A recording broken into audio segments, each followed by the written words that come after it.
after a certain point, you did have a reference point going, wait a minute, I'm not the... So what happened when that reality of the world hit you? Yeah, it's a bit strange when you're the weird child at school and then all the kids start picking on you because you're talking to worms and you're talking to other creatures and you're in the playground and they're all playing different games like Kiss Chase or whatever it was back in the day.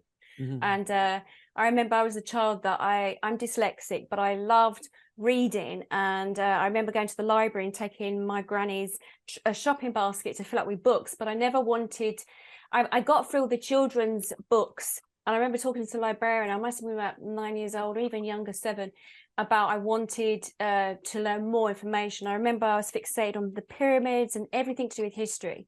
And I just didn't fit in. And I remember I was always on the outside. And as I grew up, my mum then started to say to me, look, people are going to think you're weird and it's just your imagination. And I remember her saying that and I felt really odd. And I remember, my first pet I bought was a snake.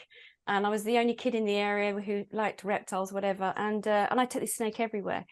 And I just didn't fit in. I didn't fit in anywhere. I was just not the typical, the female girl, whatever child.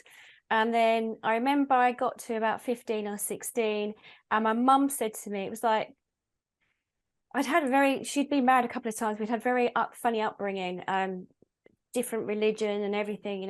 One dad's Italian Catholic, another dad is a Jamaican Rastafarian, the other dad studied Buddhism, and we had money one minute and then we were really poor another minute. And so it was very strange. But she said to me that if you're not careful, they're going to lock you up and put you in a mental asylum. And so I was like, oh, I've got to keep my mouth shut. And so that was difficult because I just thought there must be something wrong with me.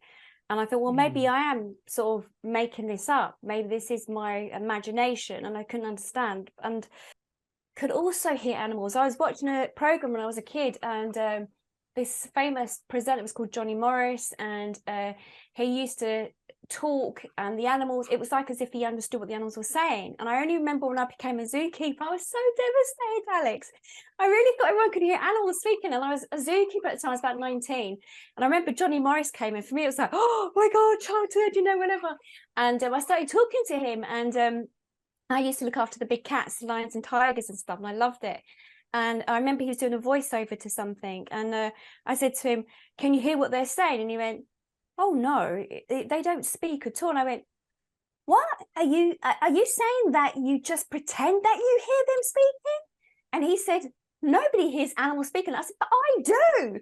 And yeah, whatever. So that's and scene and scene. That's the end of that. Then he's like, okay, gotta go, I gotta get some coffee.